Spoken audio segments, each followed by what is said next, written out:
No!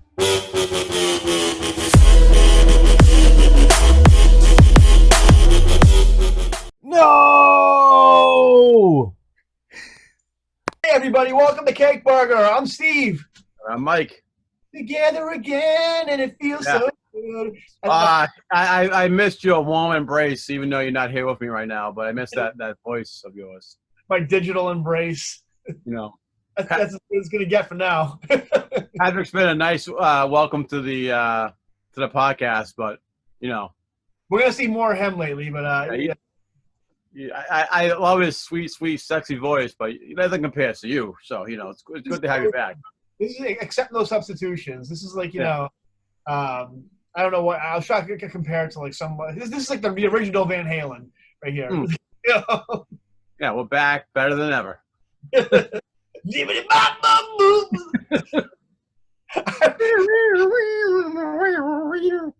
was my. Oh my god! I listened to Van Hot for Teacher without the music, just like the odd, just the vocal separated. Oh my god, is it great to listen to? Where it's just like, ow, ooh. I've been on like an '80s kick and like basically a retro kick. So like, as you can probably tell from our game room, that it's mostly retro. But like, '80s music. I'm down here. I rearranged my turtle section yet again because I got more turtle stuff in. Yep. I got the second wave in, but of Turtles in Time stuff in. But like, I've been on like a retro kick. You are really making me very jaloux with your Ninja Turtles collection. I just need that Technodrome for now, and then I want to get the Ghostbusters Firehouse, and I think I'm going to slow down for a little bit. I got to step up my game, man. I don't know. I got to prioritize things. I mean, you know. Well, you got kids. I don't got kids yet. I hopefully soon we will, but you know, I got to get this stuff now before we have kids. Well, that's an excuse. I could say like, oh, they're for the kids, even though the kids like never even look up from their fucking video games and like, oh, we have Ninja Turtles, cool. And then you put it on your shelf, you know. Yeah. We have to do them. Don't touch them. Don't ever touch them. Yeah. You know the Daddy, can I go down? No, it's locked. That's my podcast set. Beat it. You're not allowed to go in the toy room. You know that. You have your own toys. It's like the father from the Lego movie where he's like, you have your Legos, and it's like a sack of like freaking like mismatched Legos and like Mega Blocks don't even go in the Legos. See, that's the thing now. When I do have kids, these people who have all these bots that are getting all these great Ninja Turtle stuff, like the Metalhead from NECA, sold out within minutes. The Raphael Casey Jones movie action figures, the Raph in his trench coat, and it's Casey Jones gone. Yeah. So all these people who refuse to go back to work or don't go back to work are making double what they were doing because they get the unemployment and then they got their bots getting all the shit that I want. Like the Transformers X Back to the Future Transformer. The anniversary of that. Can't get it. Sold out. One day they'll open up the Comic-Cons again and you'll be able to buy them off the shelf and it'll be all... One day. Yeah, it's going to be a while before I go to any Comic-Cons. Yeah. No offense, comic book nerds, but you guys already stink and smell there to begin with. Your hygiene isn't too great. So I'm not going to go there. It's bittersweet. Yeah. Anyway, speaking of Comic-Con, let's talk about some comics, Mike. The big news today, which I found out, was DC Comics, as Bleeding Cool and Rob Liefeld have been calling it a bloodbath over at DC Comics right now. Bleeding Cool's been having like an erection over this. Oh, I think I saw like 4 posts about this just from Bleeding Cool. Oh, they love this stuff. They'll be updating. Yeah. Maybe an hour they'll be updating on what's really going on, and maybe they'll finally have the entire truth by the time all is said and done. Rich Johnson has a big Hummer right now, and he's just blasting away at this. He loves this stuff, and I'd be lying if I said I don't love this. As much as I love comics, some of my favorite parts of comics are the inside baseball comics, like the drama and all the stuff. Like, I don't know if you read that book, Untold Tales of Marvel, where it talks about all the infighting and the drama, going back from like Timely Comics right up to the Quesada era. And it's such a good read. That's the stuff I love. For the most part, speaking of books, real quick, I got that console war book that you told me about. Yeah. I absolutely love it. I think I read like 5 chapters in one sitting. I love that stuff, even though it's like, I love this stuff. And that kind of stuff, like the drama and the inside, like the inside baseball and like and all the corporate. Like, it's great. I love that kind of stuff. Like behind the scenes documentary of things that don't really matter, but they matter to me.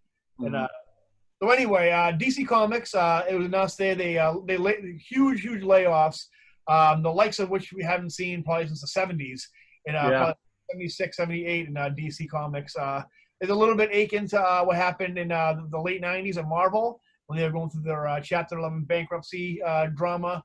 The big so far hasn't been announced, and I don't think it will be announced. And a lot of no creatives have been let go, no writers or artists. Yeah, Ben is still there, guys. Sorry. Yeah, officially no one's been let go, but the way we'll kind of get into it. It's not basically, it's not, DC Comics isn't going away. This is like a huge corporate restructuring brought on by Time Warner, not Time Warner, AT&T, which we kind of it was inevitable, really. And honestly, if it wasn't for the pandemic, we probably would have heard about this much sooner. A couple months ago, back before this started. That's what led into back in the 78, 77, 78, the blizzards in the Northeast. Was the reason why they that's what it was. Yeah, exactly. That's exactly what it was. Me and Mike, a lot of stuff that they're kind of announcing right now is me and Mike did a video pre-COVID back in March about how it would fix DC. This is back when Dan DiDio was let go. Seems like a lifetime ago. Actually, it wasn't that long ago. Really everything seems like a lifetime ago. Everything that's going on. Another life. It was a different life, honestly. Definitely different for the entertainment industry as far as movies and comics go. Me and Mike, a lot of things we were kind of suggesting to fix DC are kind of the things that are happening right now. Not all of them, but I mean, there's definitely a couple of things that we kind of touched upon as far as downsizing a lot of the comic books, putting more emphasis on digital, getting rid of some key people, which we'll talk about in a second. So let's kind of get into it, Mike. What have you heard so far as this whole thing goes? So I heard that it was a lot of the higher ups, like a lot of the editors that got fired, like Bob Harris has been let go. Yep. A bunch of other named people that I haven't really heard of. So, but the rumor that Jim Lee got let go, but he's just got promoted. Apparently, he got he's like the best. He's gonna be like the new Feige of the DC universe. Yeah, a lot of seeing Jim Lee and they were thinking he got fired, but he was basically he got promotion. So he's better off today than he was yesterday for sure. And the whole the DC streaming app's going away, but we kind of already knew that with everything going to the HBO Max in the near future. Yeah. So I haven't heard of any creators being let go yet. Me and Steve were kind of talking about this before we started to record this episode. If you find folks that that some of the books are going to be getting less struggle, less books. It's probably going to happen, which is great. But nothing really, because it's all up in the air right now. This might be all rumors, which will probably be true, but big changes are coming for DC and comic books in general. And we've all said this before on the podcast that whether you guys like it or not, it's going to be all digital soon. And I'll be honest with you right now. Well, first I'll kind of go through the list a little bit. The editor's been let go. Obviously, Bob Harris, who I mean, you know what? That guy should have been gone a long time ago. To be honest with you, he was kind of a hanger on from Jim Lee. He was friends with Jim Lee. He broke Jim Lee back in the '90s at Marvel. He became the editor-in-chief over at Wildstorm, and Jim Lee was running that over at Image Comics. And obviously, he's kind of stayed on. But honestly, he hasn't really done much besides get the books out. Which I guess you can kind of respect. I mean, he hasn't really been a presence as far as the personality goes, but he get the books out. But as far as being a force in DC Comics, no, he's just basically just getting the books out. I've also heard many stories about him as far as enabling shitty behavior with Eddie Bernandez and a bunch of other guys. So I mean, he was kind of a non-factor in DC Comics. Should have been gone a long time ago. The other ones were Mark Doyle. Mark Doyle, who was in charge of the Black Label. We've got another one. Just that could have been trimmed. Mark Doyle, as far as Black Label goes, you've had a handful of titles come out. You've had the Murphyverse with White Knight, which he's basically taken ownership over and kind of curated. And he's kind of in charge of that.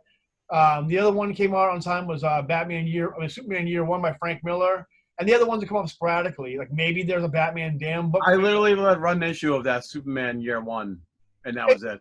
Fine, but it's like the thing is like he's not doing anything. He's like maybe there's a Batman Damn book coming out. I think Wonder Woman, like the Wonder Woman book coming out. I don't know. Grant Morrison's maybe doing a book. Was that Tales of the Dark Multiverse Black Label 2? Was I just? I think that's Black Label 2, but it's like, but do you really need like a group editor just for that? So it kind of seems like he's just kind of like sitting around not doing anything. Which I might interrupt real quick. That Tales to the Dark Multiverse was literally the best DC stories I've read in years. I do like those books, but I mean that's not something that anybody else could have done. The other guy, Brian Cunningham, who used to work for Wizard.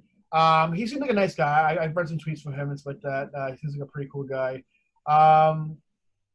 Bobby Chase, who used to be an editor, one of the first female editors over at Marvel Comics back in the day. She was in charge of basically the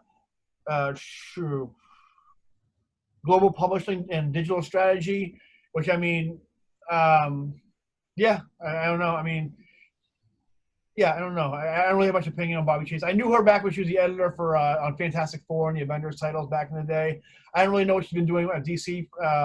It kind of seems like right now, I mean, if Jim Lee is kind of curating, I keep on saying I'm not gonna stop saying curating because I can't even say it right. If Jim Lee's in charge of like the digital initiative and being like the creative officer in charge of all that kind of stuff for media, it's really kind of there's no point in having another editor in charge of digital. Jim Lee's also going to be involved in that. The other guy was the guy who was in charge of the Vertigo, which that guy is probably one of the biggest pieces of shit I've ever seen on social media. Vertigo, that relaunch was obviously a failure as far as his choice of creators. And again, I want to reiterate that I'm not happy. Anybody loses their job, that sucks. We can all agree that no matter what your opinion is on somebody, that sucks. But honestly, these guys, from what I understand, has come out in the news. There's been like a 90-day warning for this. So these guys should have known by now, especially during the pandemic where a lot of people take the pencils down, that kind of thing. I think that a lot of them kind of knew the writing was on the wall. And I know it sucks, but I mean, the industry is evolving and changing. So, I mean, I don't know. I wish them the best, but I mean, it kind of seems like, I don't know. I don't know if these are bad moves. I don't know if people are making it seem like this is a slaughter, like a massacre of people, they're losing all these friends. But I think you're going to see this a lot in the comic industry coming up. I think with Marvel, you haven't heard anything from them since the pandemic. Besides those stupid covers, they were throwing shade at DC. With Kevin Feige in charge of Marvel Publishing now, I don't be surprised if you hear the same exact announcement coming from them pretty soon with corporate comic. The biggest thing is it's like I said, it sucks that all these people are losing their jobs, but you gotta cut the fat in order to save the industry, and there's a lot of fat on both Marvel and DC. And now one of our favorite publishers, IDW, is cutting a lot of fat.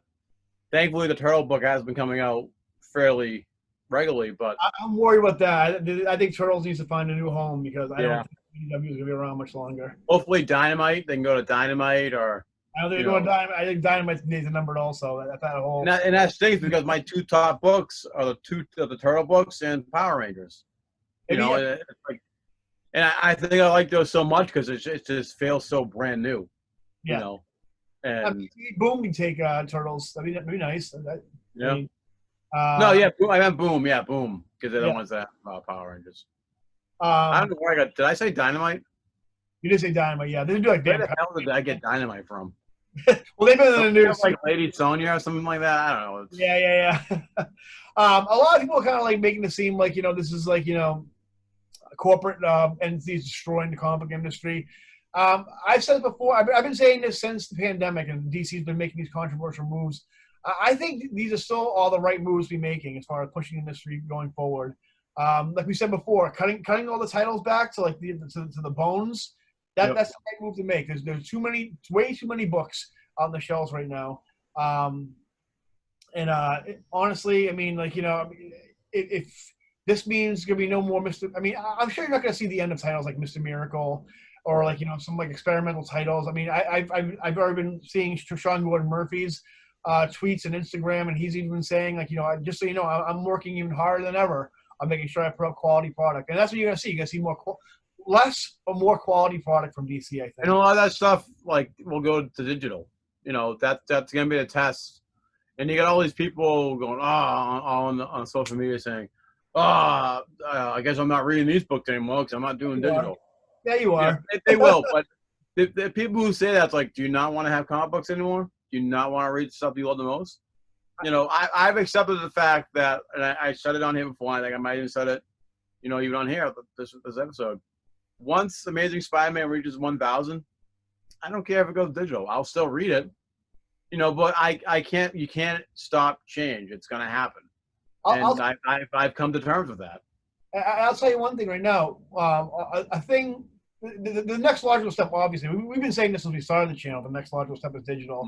I'll say right now, the only thing I read every week is the DC digitals since the whole pandemic started. Digital first, the Superman, Man of Tomorrow, Gotham Knights, Flash, Fastest Man Alive, because they're one and done stories. They're quality creator teams, quality books, but it's one issue, maybe 2 issues, and then the story's done.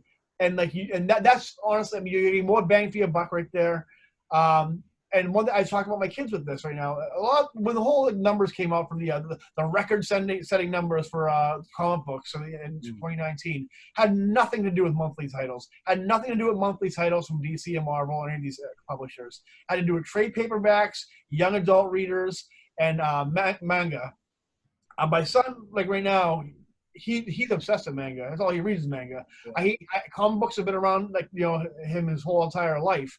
But the thing is, right now comics are too expensive. Once they pass the point where they're more expensive than a candy bar, they're not a splurge anymore. They're not like an impulse buy, because I'm not going to spend, because right now comics are like $5 for if you take away the ads, about 18 pages. Yeah. Where you can get a manga for $10 or $9, which is about this thick.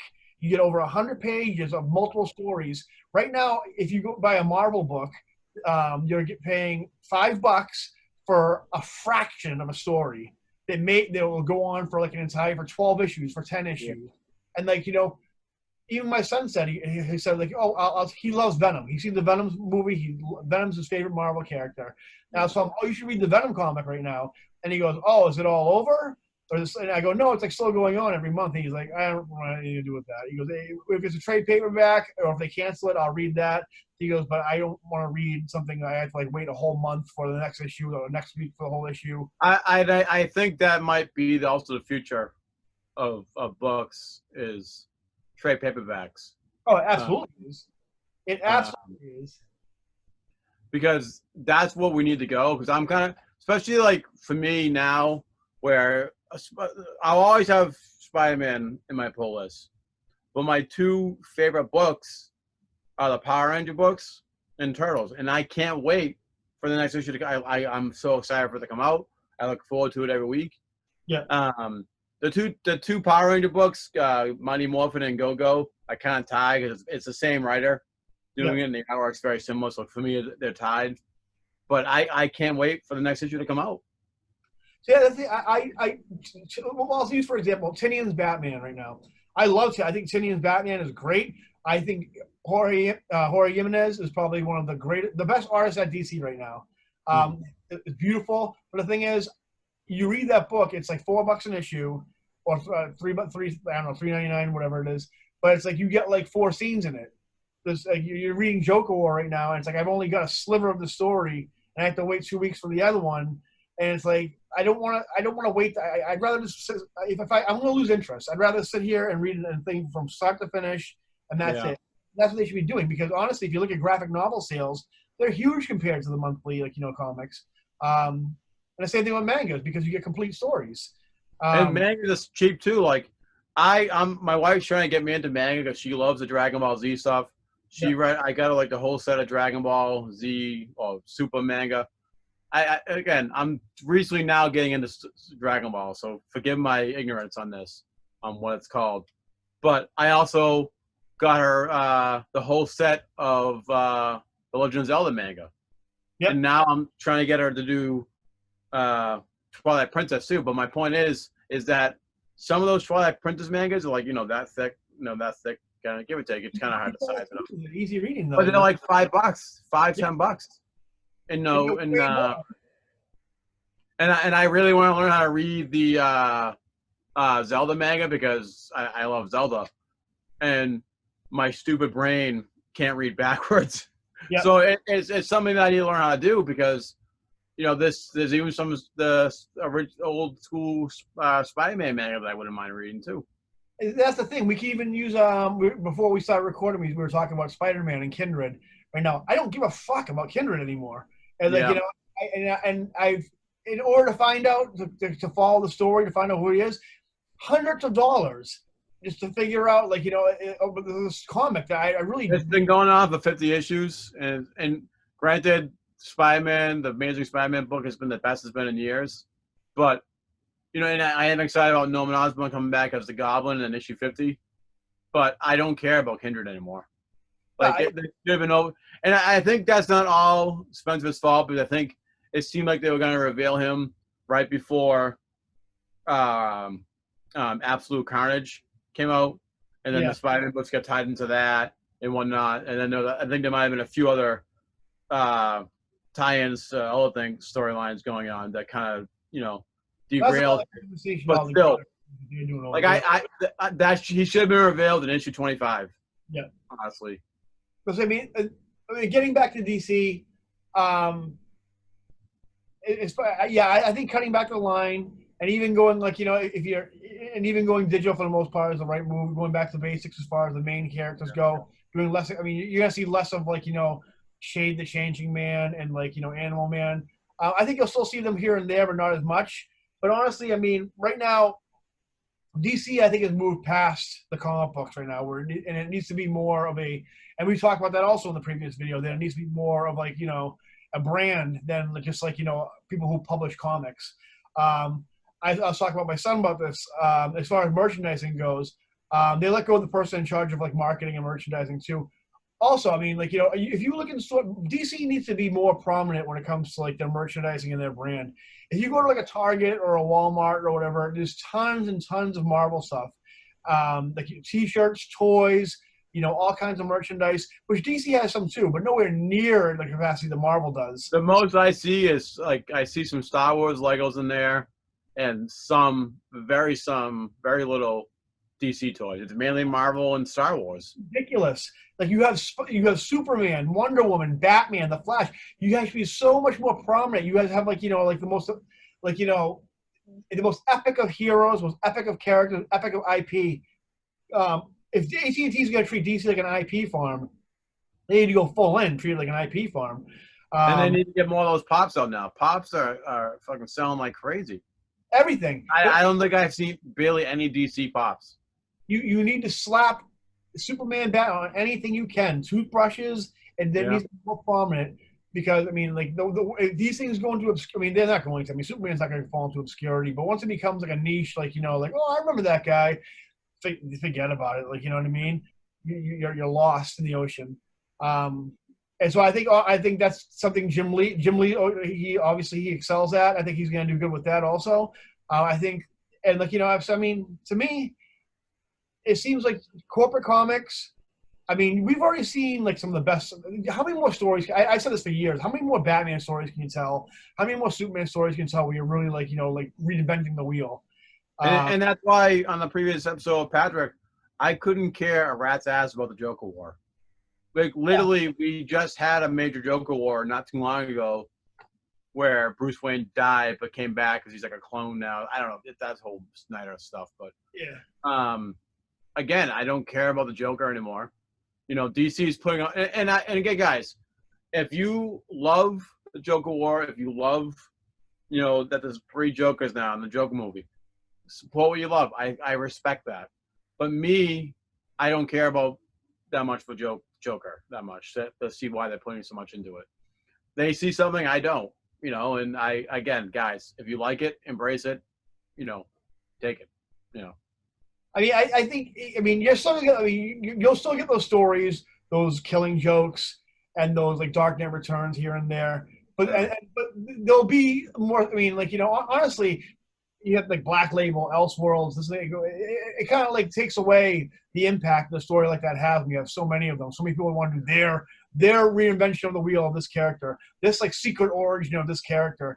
Just like write good story. I mean, I'd rather read like just a good feel good Superman story, as long as it's well written and well paced and the adventure is fun, rather than like, did you know there was actually Rogol Zor, who's the one who like destroyed? Like, I don't care about that kind of stuff. I just if you want the new characters, that's cool, but just make it a cool one and done comic.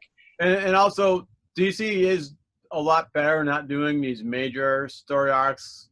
I mean, they did that really awful, shitty Laverian thing that Bendis was doing, but like, they're not like Marvel where they say, "Oh, we're not doing any more summer blockbusters," and then Marvel puts something out like Empire, and then in December we're finally gonna get the Crow storyline from Venom.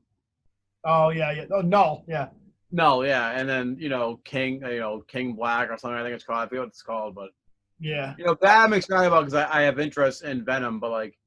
I did pick up a few of the issues in Empire, and it was pure garbage. Like that's why you're starting to see the Feige effect in Marvel Comics, where like because events do well and they drive business a little bit, but for Marvel, all you've seen is like like before COVID, they're like, we're gonna slow down on like we're just gonna write good comics, and we're gonna help out the retailers. We're gonna write good comics, interesting concepts, and then they started releasing comics. So like, how about 6 crossovers back to back for 2 years?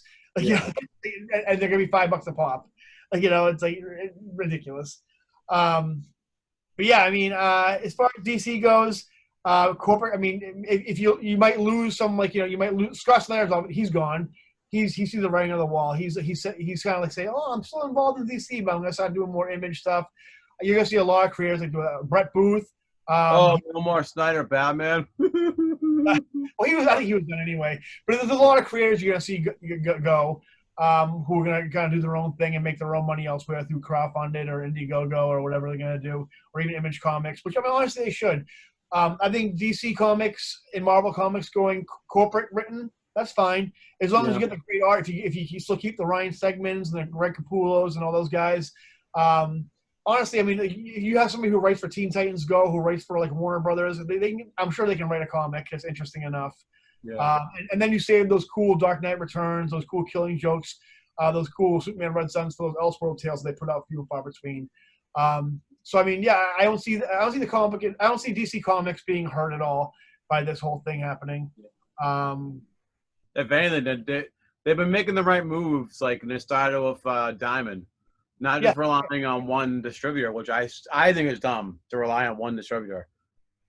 Where, there was all rumors like Diamond was losing money or they couldn't have the money to produce shit, all that stuff. So, if all those rumors were true, why would you just rely on one distributor?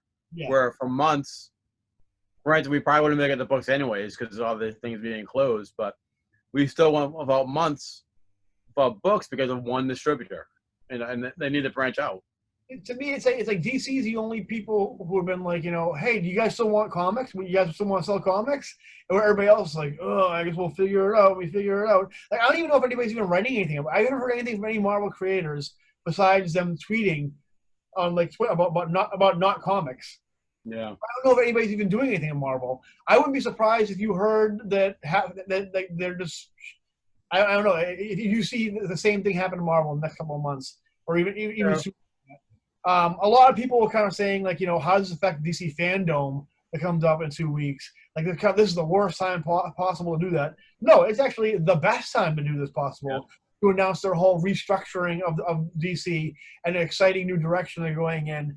If you've been watching any of the promotion for DC fandom, it's had very little to do with, if anything, with the DC comic book editors. It had to do some like creators there, but had nothing to do with like very little to do with like the actual creative personalities themselves. More they're gonna promote the product. You got the creators of who made all the Arkham games for Batman doing Suicide Squad game. Yeah. Which I mean, I don't know what else it's gonna do. I mean, I have faith that it might be awesome, but me personally, I don't care about the Suicide Squad. Yeah, we'll see. I especially don't care about Hunting Superman. Yeah. This is another example of DC. Like, Joe Quesada said years ago, DC has Superman, and they don't know what the fuck to do with them. Yeah. You know? But yeah, I mean, I'm excited. Again, I want to say I'm not happy people are losing their jobs. That really sucks. But I mean, this is a business, and you guys all wanted it. Yeah, everybody's saying like, oh, corporates, and you guys all wanted the movies, the video games, and you wanted the big empire. You wanted it. Like, I personally, I liked comics back when people made fun of me for liking comics. Where I was like going to see, I'm going to see Batman Forever, and people would be like, "You fucking nerd." I didn't mind that at all. But everybody Those things were awesome. yeah, everybody wanted to be like, we need to take comics more seriously, and you need to take comic fans more seriously. You guys all wanted this. You guys all wanted the big comic industry. So I mean, like, this is what it is, And honestly, it's not a bad thing. You're still gonna get comics. Will be fun. I'm sure. DC, Time Warner, where is Time Warner? AT&T has no interest in putting out a shitty product. I'm not gonna say, and fuck the comic book fans. We're gonna put out these we're gonna just make comics horrible, and then we're gonna kill it.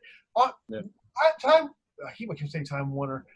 AT&T had the option to not take DC. Yeah, I think you keep saying Time Warner because it used to be. It was Time Warner. Yeah. Which when I first heard they were buying it, I'm like, we know how well WCW ended up with those guys. So. Well, they had the option not to purchase DC. They had the option to take Warner Brothers and say, no, we're all set with DC. But they obviously wanted it. They wanted the IP, and they knew they had something there to make something out of it. So you're going to see them use it to their full advantage. Whether it's the old, you're not going to see like comics the way they were back in the 70s or 80s. You're not going to see that type of like that comic industry is done. That's all. You're not going to think like the guy smoking cigars in the bullpen thing and like, what are we going to do this? That's all done now. And whether it's for the better, and that's the problem of most fans is that that's what they want. Yeah, and they got to embrace change. It's not going back that way. No. Comic book dealers need to deal with how to embrace the future too, because they're going to be out of a job soon. Yeah, I mean, you got to think of this is how you got to think of Marvel and DC, and we're not counting Image or the other guys, but when it comes to the big two, Marvel and DC, you got to think of them as Marvel and DC, who have this huge empire, and also there's some comics too. Yeah. That's what it is now, and I know it didn't start off that way. That's the way it is now, and you gotta accept that. But DC's making the moves too to survive, and like I said, you haven't heard anything from Marvel. It's just business as normal for them. But what a great opportunity for Marvel and DC to come together. I think we mentioned this before on a previous podcast, to do another big Marvel versus DC. The hell with this Empire stuff and the Bavarian nonsense that Bendis was doing, which I'm probably butchering the name. Even though I kind of like what they're doing with Venom, I'm slowly getting on board on how big they're making him as a character. But even enough with that. The major event I want to see is Marvel versus DC again. Which there was a glimmer of hope that might happen before the pandemic, and then the first comic that Marvel publishes is a bunch of variant covers that say "fuck DC." Yeah. So that's never going to happen. So, but I mean, I don't know. I've said it before. I don't know if I said it on the video or I said it just personally. The comic industry had this gleaming opportunity to come together and just make something great, and they never fucking fail to disappoint. To just like eat themselves alive and just like I've never. And honestly, you notice we haven't had as many videos with me involved anyway, because I've just. That was my email. I got to figure out my notifications off. I was taking a break for a little while, because honestly, I've never been more disgusted with comic book creators and the industry. I to the point where I've been embarrassed to be a comic book fan. I was even telling Mike before, where I was kind of like, for a minute, I'm like, I think I've wasted my entire life being invested in these comics. Well, the problem is that, and I've said this before, is that they're going on Twitter, and we live in an age of cancel culture. You can't say this, you can't say that, but keep your opinions to yourself when you're on Twitter. If you work for a major company like DC and Marvel, you've made it. You wish your dream was to work for these guys, and then great, you don't like Trump. I don't like Trump. I'm not going to use our podcast as a platform to spew my hate, and that's what's happening too. that's the thing I think you're going to see with these corporate comics coming. I think you're going to see a lot of these guys starting to reel in a lot of these guys with social media saying if you either like toe the line or you're not going to be working for us because And that's the way it needs to be because yeah. this is an escape for people. Yeah, You know, I will. I know we said when we first started this channel that I'm not going to get into Comicsgate, that kind of stuff. Eventually, I'm going to have. I'm reaching the point now where I'm going to have to at least address it because the whole month of July I was talking to Mike. There's a certain comic book creator who kind of like it was my breaking point pretty much with this toxic behavior from comic book creators. Yeah. And I'm not choosing sides when it comes to this whole thing, but I will get into it. But not right now because it's something that I need to kind of think about. Because we just got you back. We got. Yeah, I don't want to lose you. Off the cuff emotionally. Then there's a whole video of me just having a meltdown where it's just like leave type of thing. But I don't know. Do you have anything else to add, Mike, as far as how DC goes, or just I think just kind of guys go back and look at our video on how to fix DC Comics. It's just simply as that.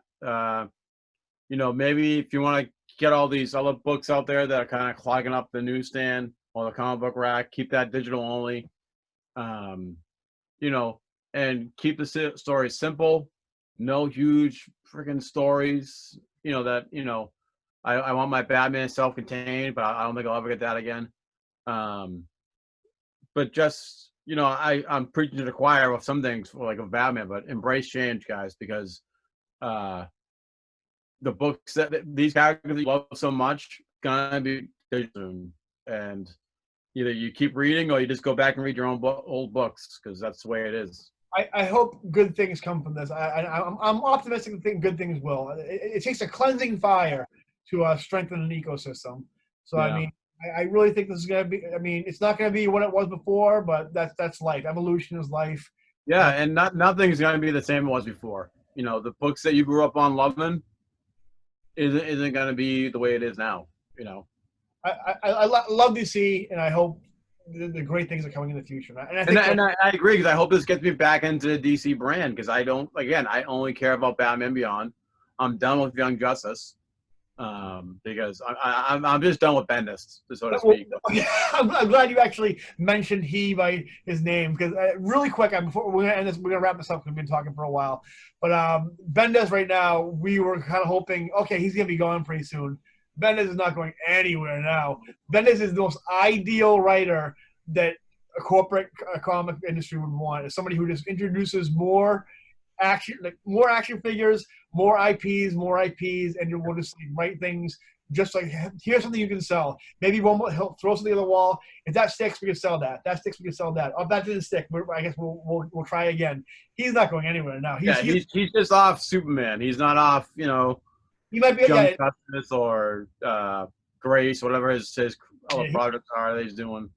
He's AT&T's wet dream. Yeah. When it comes to, like, the guy they want in charge of the whole thing. But we'll see. That's scary. That's scary. Yeah, it's scary, but I don't know. What's the other option? Nothing at all, I guess. But yeah. I don't know. And I used to love Bendis. Yeah. I would praise him up and down, but not so much anymore. I do the Batman universe, though. But all right, I think that's gonna do it for us this time, guys. Remember, if you like what you guys see, remember to like and subscribe. Give the videos a thumbs up. Even give it a thumbs down if you don't agree with us. And any kind of feedback helps. But we have lots more great content to come. I got my groove back. I think I'm reinvigorated. I'm ready to go. And we're gonna start pumping out more videos, guys, for you. And that's about it. Remember to like and subscribe. And we'll see you next time, guys. Bye bye.